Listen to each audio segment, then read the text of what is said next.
Praise the Lord, hallelujah. सबको जय मसीह की।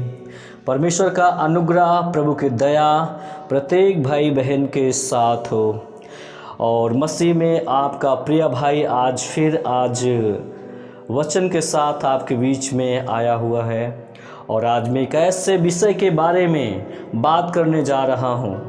और यदि आप एक पास्टर, एक लीडर, एक सेवक हैं तो आज के वचन को सुनना आपके लिए बहुत ही ज़रूरी है, क्योंकि मैं आज एक ऐसे विषय पे बात करने जा रहा हूँ और उस विषय का नाम है सैनिक। मेरे भाई बहन, यदि एक स्वार्थी व्यक्ति जो जीवन जीने वाला है वो कभी भी दूसरों को अपनी ओर आकर्षित नहीं कर सकता, खींच नहीं सकता है। परमेश्वर और मनुष्य उसकी ओर खींच जाते हैं जो दूसरों के लिए मरने के लिए तैयार रहता है, दूसरों की भलाई के लिए तैयार रहता है। ऐसे व्यक्तियों के द्वारा, ऐसे व्यक्ति, ऐसे स्वभाव वाले जो परमेश्वर और मनुष्य दोनों उसकी ओर ऐसे व्यक्ति के द्वारा खींच जाते हैं। मेरे भाई बहन, मैं लगातार इस समय में अभी इफ्रुदुतुस और पौलुस के बीच में जो एक गहरा एक रिश्ता है भाईचारे का, उस पे मैं बातचीत कर रहा हूँ मेरे प्रिय भाई बहन। तो आज मैं फिर उस वचन को लेकर आया। फिलिपियों उसका 2:25 वचन को मैं पढ़ रहा हूँ और आप लोग बहुत ही ध्यान से इस वचन को सुने। यहाँ पे देख सकते हैं कि पर मैंने इफ्रुदुतुस को, जो मेरा भाई और सहकर्मी और संगी योद्धा और तुम्हारा दूत और आवश्यक बातों में मेरी सेवा टहल करने वाला है, तुम्हारे पास भेजना आवश्यक समझा। आप इस वचन को आप देख पा रहे हो, लगातार सुन पा रहे हो। और यहाँ पे लिखा, आप बड़ी सरलता से इस बात को आप जान सकते हो कि इफ्रुदुतुस ने पौलुस के हृदय को की गहराई को किस प्रकार से मोहित कर रखा हुआ था। यदि इफ्रुदुतुस स्वार्थी होता, खुद के जीवन से प्यार करने वाला होता, तो वह किसी को भी अपनी ओर खींच नहीं सकता है। मेरे भाई बहन, इसी कारण पौलुस इफ्रुदुतुस के स्वभाव की ओर खिंच गया था। इफ्रुदुतुस जो मकदूनिया की कलीसिया का सेवकाई कर रहा था, वो चाहता तो मकदूनिया की कलीसिया के लोग उससे प्यार करने वाले थे, उसकी देख रेख करने वाले थे। वो चाहता तो एक अच्छा पास्टर बनकर वहाँ पर जीवन को व्यतीत कर सकता था, लेकिन उसने ऐसा नहीं किया। उन्होंने ऐसा नहीं किया और इसी कारण है कि पौलुस को ये भाग गया था। कौन? इफ्रुदुतुस। इसकी ओर पौलुस खिंच गया था। मेरे भाई बहन, आप देख सकते मसीही जीवन एक युद्ध है, मसीही जीवन एक रणभूमि है।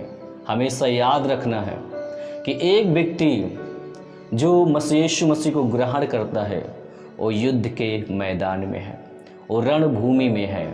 उसे कभी भी भूलना नहीं चाहिए मेरे प्रिय भाई बहन। और यहाँ पर अगर दूसरा तीमुथियुस उसका 2:3 और 4 आयत को पढ़े तो यहाँ पर स्पष्ट रूप से एक बात यहाँ पर लिखता है पौलुस आत्मा में।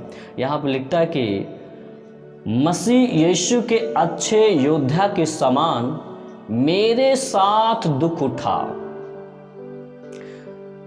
4 वचन, जब कोई योद्धा लड़ाई पर जाता है तो इसलिए कि अपने भर्ती करने वाले को प्रसन्न करे, अपने आप को संसार के कामों में नहीं फंसाता।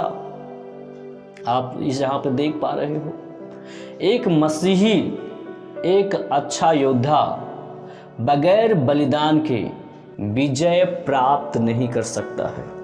याद रखें, एक मसीही योद्धा बगैर बलिदान के विजय को कभी भी प्राप्त नहीं कर सकता हो, वो विजय को नहीं पा सकता है।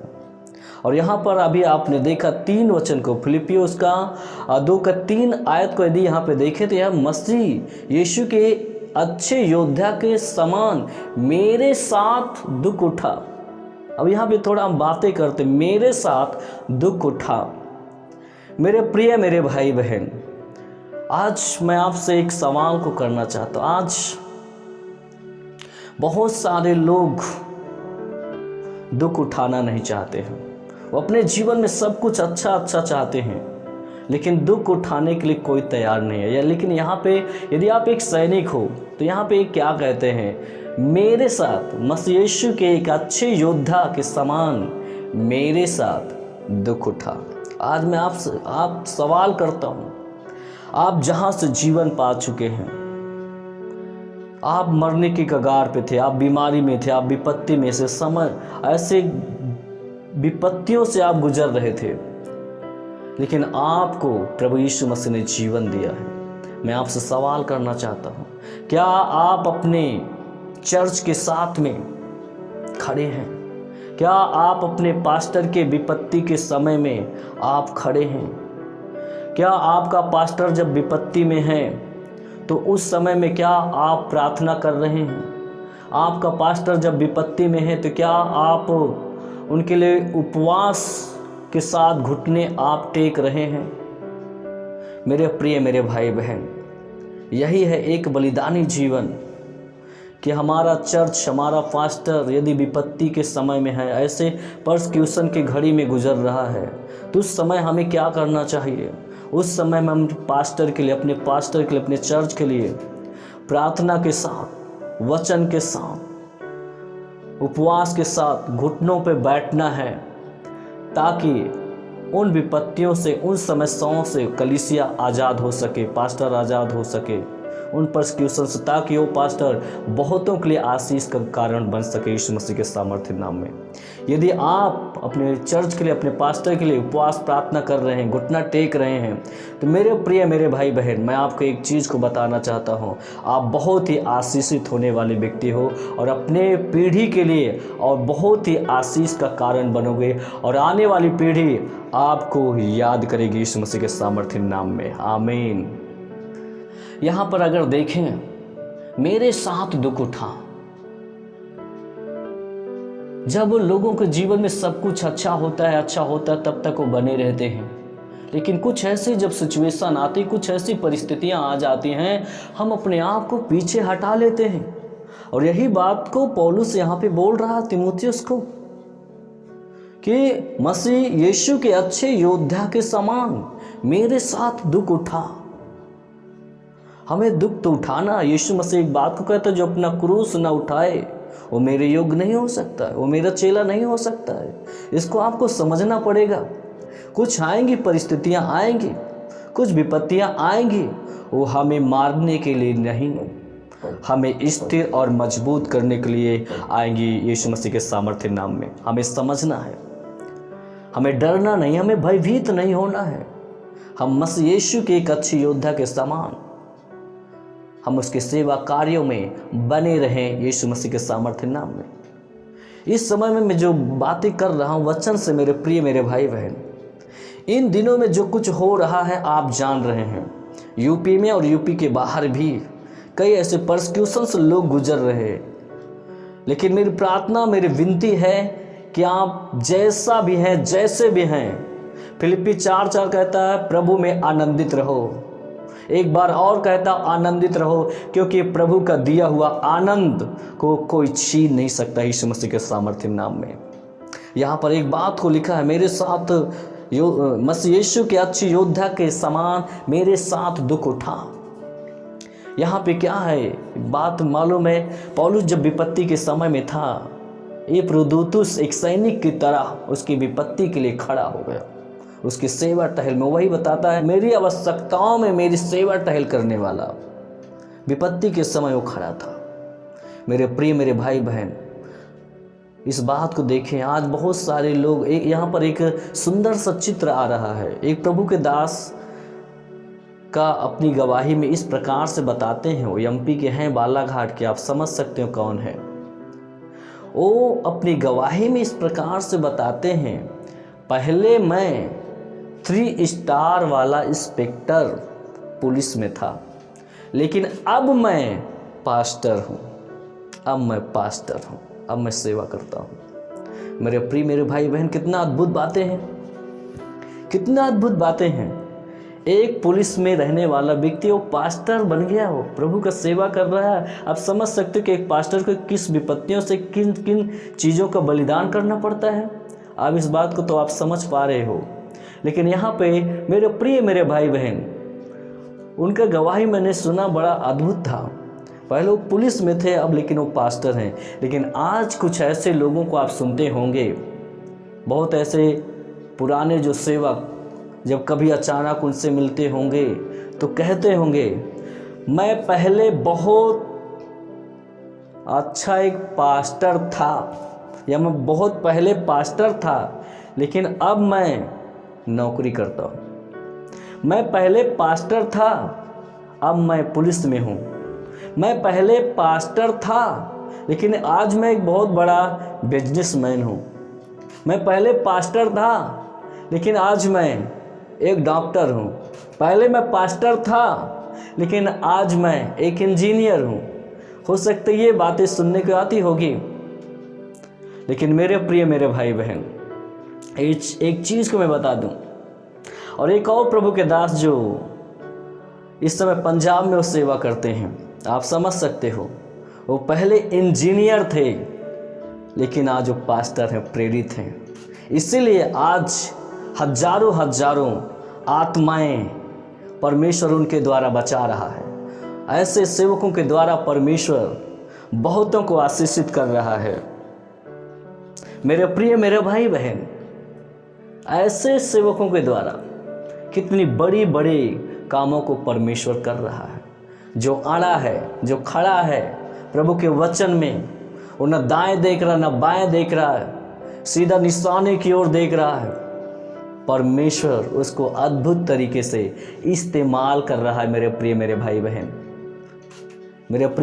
बहन, एक चीज़ को मैं बताना चाहता हूँ, ऐसे सेवक लोग अपने आप को संसार के कामों में नहीं फंसाते हैं, बल्कि अपने भर्ती करने वाले प्रभु यीशु मसीह को प्रसन्न करते हैं। आमीन। कितना अद्भुत वचन है मेरे प्रिय मेरे भाई बहन। मेरे प्रिय मेरे भाई बहन, यहाँ पे आप देख सकते हो कि हमारा भर्ती करने वाला कौन है। यहाँ पे अभी इस वचन को पढ़ा, उसका 4 अगर पढ़ें, जब कोई योद्धा लड़ाई पर जाता है तो इसलिए कि अपने भर्ती करने वाले को प्रसन्न कर। किसको? अपने भर्ती करने वाले को। हमारा भर्ती करने वाला कौन है? हमारा भर्ती करने वाला प्रभु यीशु मसीह है। और यहाँ पर लिखा, प्रसन्न करे उसे, अपने आप को संसार के कामों में नहीं फंसाता है।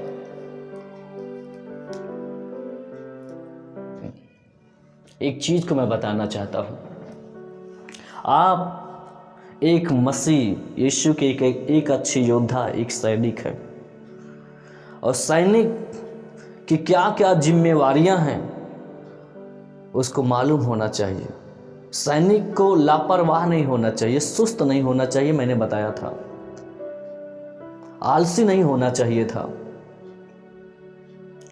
लेकिन यहां पर एक चीज को मैं बता रहा हूं, यदि हो सकता है कि आप एक सैनिक जो सेवा कर रहा है इस संसार में, एक जो आर्मी में है, यदि आप किसी से परिचित हैं तो आप उसके घर में जाकर पता लगा सकते हैं और उससे पूछिए, उससे सवाल करिए कि आपका जो बेटा है, जिस समय सरहद पे है, जो युद्ध के मैदान में है, ये बताइए वो कितने परिवारों में, कितने रिश्तेदार के यहाँ शादी, बर्थडे, फंक्शन में जाता है, तो उनका एक ही जवाब आता होगा कि वो परिवार के शादी में नहीं आ पाते हैं ऐसे सिचुएशन में कभी कभी। और यहाँ तक कि कई ऐसे लोग होते हैं जो अपने माता पिता के अंतिम संस्कार में भी नहीं आ पाते हैं। यही उनका जवाब होगा मेरे प्रिय मेरे भाई बहन।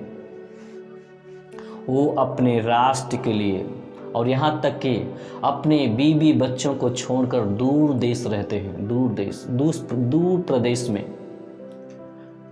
वो अपने राष्ट्र के लिए मरने के लिए भी तैयार रहते हैं। मेरे प्रिय मेरे भाई बहन, इस बात को याद रखिए। मसीह यीशु के एक अच्छे योद्धा के समान मेरे साथ दुख उठा।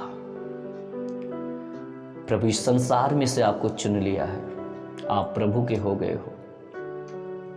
आपको प्रभु के तौर तरीके से आपको जीना है, प्रभु के नियंत्रण में, पवित्र आत्मा के नियंत्रण में आपको चलना है। एक सैनिक अपने परिवार और अपने घर के लिए नहीं जीता है। यदि सेना युद्ध में जा रही है और कमांडर का युद्ध में जाना है एक सैनिक को, तो उसको जाना पड़ेगा, चाहे उसकी पत्नी रोए, चाहे उसके बच्चे चाहे जितना रोए, लेकिन उसको अपने दिल पर, अपने हृदय पे पत्थर रख कर जाना पड़ेगा, क्योंकि अपने कमांडर की आज्ञा का पालन करना है। और यहाँ पे 4 पद में लिखा, जब कोई लड़ाई पर जाता है कोई योद्धा, तो अपने भर्ती करने वाले को प्रसन्न करता है और अपने आप को संसार के कामों में नहीं फंसाता है। तो उसको जाना ही पड़ता है। मेरे प्रिय मेरे भाई बहन, एक चीज को मैं बता दूं, हमारे राजा यीशु की निगाहें हर एक सेवक के ऊपर है। प्रभु देख रहा है किसके लिए जी रहा है, ये मेरी ओर देख रहा है या संसार की ओर देख रहा है। एक और अच्छा उदाहरण देखें यहाँ पे, अगर यहोशू एक योद्धा था, वो भी एक योद्धा था, परमेश्वर के एक अच्छा सेवक था, दास थे। और यहोशू उसका 24 उसका 45 आयत को यदि यहाँ पे देखें तो यहाँ पे लिखा, परंतु मैं तो अपने घराने समेत यहोवा ही की सेवा नित्य करूँगा। कहता मैं और मेरा घराना अपने यहोवा परमेश्वर के नित्य सेवा करता रहेगा। मेरे प्रिय, आप एक सेवक, एक सैनिक है। युद्ध के मैदान को छोड़कर आपको नहीं जाना है, क्योंकि इसका बड़ा प्रतिफल आपके लिए प्रभु ने रखा यीशु मसीह के सामर्थ्य नाम में। मेरे प्रिय मेरे भाई बहन, अपने आप को संसार के कामों में मत फंसाओ। अपने आप को संसार के कामों में मत फंसाओ। परिवार को बनाएं, ऐसा नहीं है, परिवार को बनाएं, परंतु उनसे बंधे नहीं।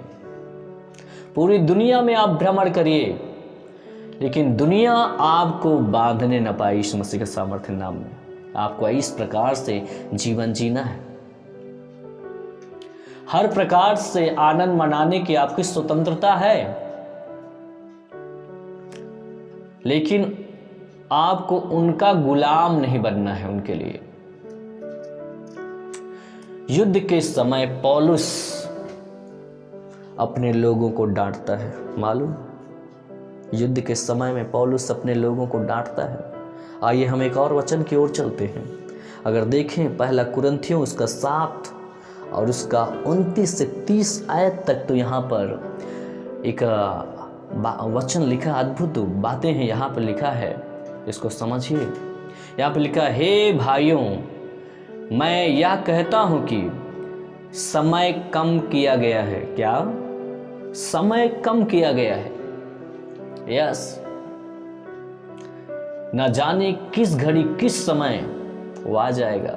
यीशु मसीह आपका भर्ती करने वाला। वचन लिखता है कि जिस घड़ी तुम सोचते नहीं उस घड़ी वो आ सकता है।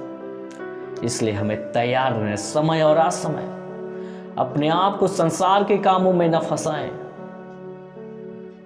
हम जिस बुलाहट में बुलाए गए हैं उस बुलाहट की ओर हमें देखना है, उसकी ओर हमें देखते रहना है, न दाएं न बाएं मुड़ना है, ताकि हम अपनी मंजिल तक यीशु मसीह के सामर्थ्य नाम में पहुंच पाए। मेरे प्रिय मेरे भाई बहन, यहां पे मैं पढ़ रहा हूं उस वचन को। हे भाइयों, मैं यह कहता हूं कि समय कम किया गया है। क्या समय कम किया गया है, इसलिए चाहिए कि जिनके पत्नी हो वे ऐसे हों मानो उनके पत्नी नहीं। 30 आयत, और रोने वाले ऐसे हो मानो आनंद नहीं करते, और मोल लेने वाले ऐसे हों मानो उनके पास कुछ है ही नहीं। आप समझ पा रहे इस वचन को? यहाँ पे किस प्रकार से लिखा हुआ है कि हे भाइयों, मैं यह कहता हूं कि समय कम किया गया है, इसलिए चाहिए कि जिनकी पत्नी हो वे ऐसे हो मानो उनकी पत्नी नहीं। तुम में बहुत ऐसे रोने वाले हो तो ऐसे मानो कि वो रोते नहीं। इस बात को आपको समझना है मेरे प्रिय मेरे भाई बहन। यदि एक व्यक्ति अपने परिवार का पूरी तरीके से दीवाना बन जाए तो कभी भी परमेश्वर का सैनिक नहीं बन सकता है। याद रखें, क्योंकि वो परिवार के लोग, उसके पत्नी, उसके बच्चे, वो जो करना चाहता है, हो सकता है उस मंजिल से उससे वंचित करेगा, डिस्टर्ब करेगा।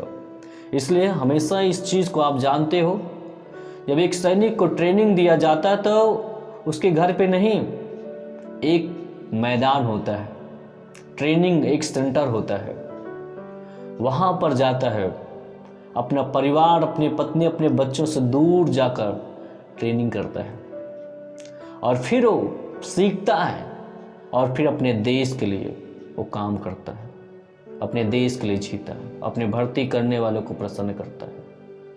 मेरे प्रिय मेरे भाई बहन, वे लोग जो अपने बच्चे या परिवार या आमदनी या प्रतिष्ठा पाने के लिए जीवन निर्वाह करते हो, कभी भी इस पृथ्वी पर परमेश्वर के राज्य को स्थापित नहीं कर सकते हैं। याद रखिएगा। आज बहुत ऐसे सेवक, कुछ ऐसी परिस्थितियां आई, कुछ ऐसे दिक्कतें आई, आज वो पीछे हटकर वो दुख उठाना नहीं चाहते हैं। वो संसार के कामों में इतना बिजी हो गया है, उनको पैसा, उनको नौकरी, उनको उनका बिजनेस मानो वही सब कुछ है। एकदम सुस्त और आलस, एकदम ठंडे पड़ गए हैं।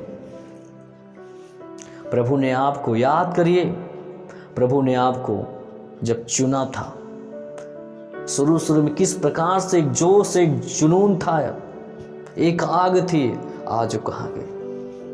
प्रभु चाहता है वापस आ जाओ। इसका बहुत बड़ा प्रतिफल परमेश्वर आपको देने वाला है।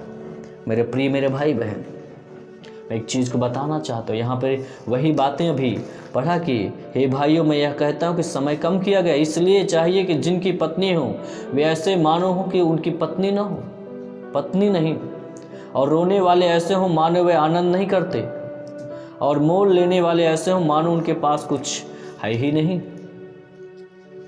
आपके पास संसारिक जीवन में रोने के लिए, मातम मनाने के लिए हजार कारण हो सकते हैं, लेकिन युद्ध के मैदान में अंत तक आपको डटे रहना है। युद्ध के मैदान में अंत तक डटे रहना, और ऐसा आपको जीवन जीना है कि आप रोते नहीं हो यीशु मसीह के सामर्थ्य नाम में। मेरे प्रिय मेरे भाई बहन, युद्ध के समय रोते नहीं है। दूसरी बात, इस संसार में आनंद देने वाली हजार कारणें हो सकती हैं, लेकिन अंत तक आपको युद्ध के मैदान में डटे और खड़े रहना है, बढ़ते रहना, निशाने की ओर दौड़ते रहना है। युद्ध के समय में रोते नहीं, युद्ध के समय आनंद नहीं करते हैं। उसके बाद प्रभु कहता है, अगर प्रकाशित वाक्य उसका 21 का 4 आयत को पढ़ें तो यहाँ पर लिखा है, वह उनकी आंखों से आंसू सब पोंछ डालेगा। वाह, कितना अद्भुत बातें हैं मेरे प्रिय मेरे भाई बहन। और इसके बाद मृत्यु ना रहेगी, ना शोक, ना विलाप, ना पीड़ा रहेगी, पहली बातें जाती रहेगी। आमीन। ये हमारे और आपके लिए जो प्रभु को ग्रहण किया, अगर अपने भर्ती करने वाले प्रभु यीशु मसीह को अपने जीवन से प्रसन्न करते हो, अपने आप को संसार के कामों में फंसाते नहीं हो, अपना जीवन प्रभु की ओर समर्पित किया है, तो ये आपके लिए होगा। यहाँ पर लिखा सब आंसुओं को पोंछ डालेगा। ना मृत्यु रहेगी, ना शोक रहेगी, ना विलाप रहेगी, ना पीड़ा रहेगी, पहली बातें जाती रहेगी। इटर्नल लाइफ, अनंत जीवन वो प्रभु यीशु मसीह देगा। हम थोड़े समय के लिए यहाँ पे हैं, थोड़े समय के दुख, थोड़े समय के लिए क्लेश है, लेकिन हम संसार के लिए नहीं जी रहे हैं। हम परमेश्वर के राज्य में चुन लिए गए हैं, इसलिए परमेश्वर के राज्य में हैं। मेरे प्रिय मेरे भाई बहन, एक मसीह यीशु की एक अच्छा योद्धा के समान मेरे साथ दुख उठा, पौलुस कहता है। पौलुस एक योद्धा था, इपफ्रुदीतुस से एक योद्धा था, तीमुथियुस से एक योद्धा था, पतरस, यूहन्ना, पौलुस, ये सब जब सेवा में आया तो सेवा छोड़ के गए नहीं, अंत तक, मरते दम तक विश्वास योग्य बने रहे, गवाही देते रहे, यीशु मसीह का प्रचार अंत तक करते रहे। और आज बहुतों लोग उद्धार का कारण बन गए। आपको डरना नहीं है, आपको डरपोक सिपाही नहीं बनना है, आपको साहसी और हिम्मती सिपाही बनना है। आप यीशु मसीह के, आप एक अच्छे योद्धा हैं, एक सैनिक हैं। बाइबल पढ़िए, प्रभु आपसे बातें करेगा।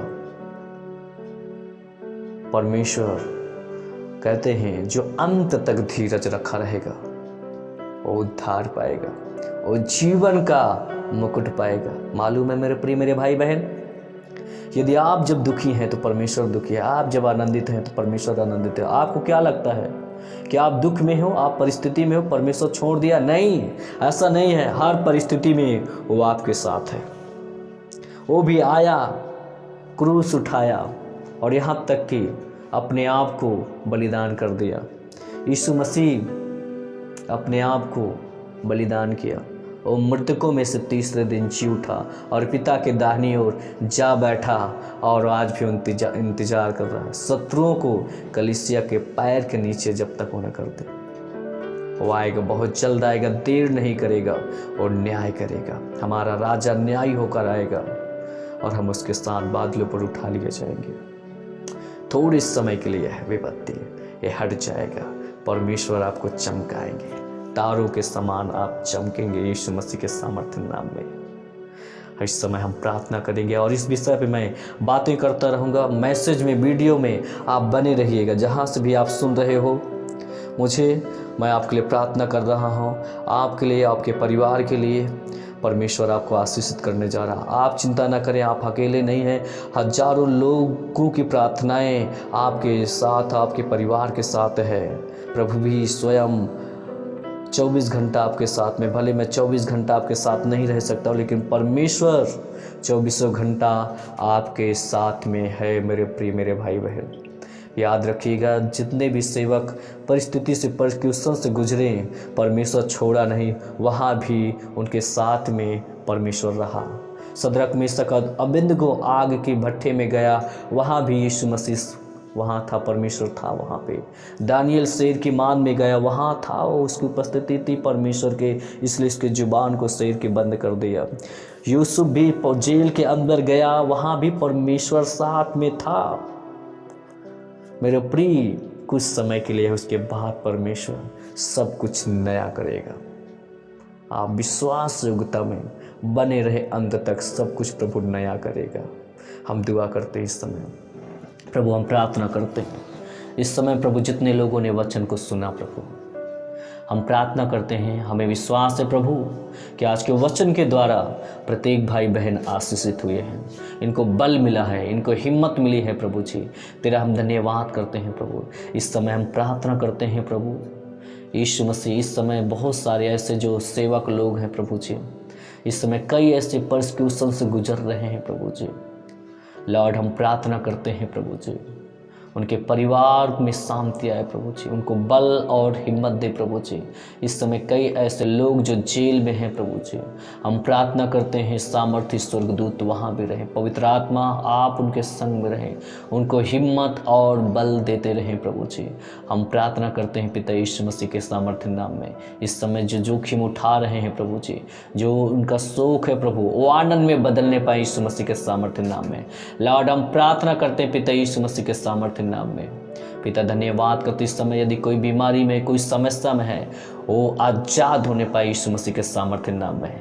लॉर्ड हम प्रार्थना करते हैं पिता, तेरा धन्यवाद करता हूँ प्रभु जी। इस समय में यदि किसी को प्रभु जी शरीर में प्रॉब्लम है, कमर में प्रॉब्लम है, हाथ में प्रॉब्लम है प्रभु, मैं दुआ करता सिर में प्रॉब्लम है, यीशु के नाम में हील हो जाए प्रभु जी। लॉर्ड अपने जीवन में बहुत लोग जो टूटे हुए हैं प्रभु जी, बहुत जो लोग निराश हैं प्रभु जी, हम प्रार्थना करते पवित्र आत्मा आप इस समय छू ले उन्हें प्रभु जी, उन्हें स्पर्श करें प्रभु जी, उन्हें नया बल दे प्रभु जी, एक नई ताकत दे प्रभु जी। लॉर्ड हम प्रार्थना करते हैं प्रभु जी, अपने जीवन में उदास है, निराश है, टूट चुके हैं, हताश है प्रभु जी, पवित्र आत्मा आपके लिए कोई भी असंभव काम नहीं है, पवित्र आत्मा आपके लिए सब कुछ संभव है। लॉर्ड हमने बहुतों की गवाही सुना है प्रभु जी, प्रभु असंभव काम था उनके लिए, लेकिन प्रभु संभव में करके आपने दिखाया। लॉर्ड हम तेरा धन्यवाद करते हैं प्रभु, हर एक जन को प्रभु जिस समय जो सुन रहे हैं प्रभु जी, मुझे हर एक भाई बहन के परिवारों को, उनके जीवनों को आप छुएं प्रभु जी। लॉर्ड हम प्रार्थना करते हैं प्रभु जी वो आशीषित होने पाए यीशु मसीह के सामर्थ्य नाम में। प्रभु धन्यवाद करते हैं द्वारा संग मिनिस्ट्री के संग में, और प्रभु और जितने लोग हैं प्रभु जी उनके भी संग में प्रभु आप रहें, और महिमा यीशु पिता आपकी हो, यीशु के सामर्थ्य नाम में, आमीन। गॉड ब्लेस यू, प्रभु आपको आशीष दे। हम नेक्स्ट अगला मैसेज में मिलेंगे, आप बने रहिएगा, और मैं मेरा पूरा टीम प्रार्थना कर रही है आपके लिए। बहुत बहुत प्रभु आशीष दे, आमीन।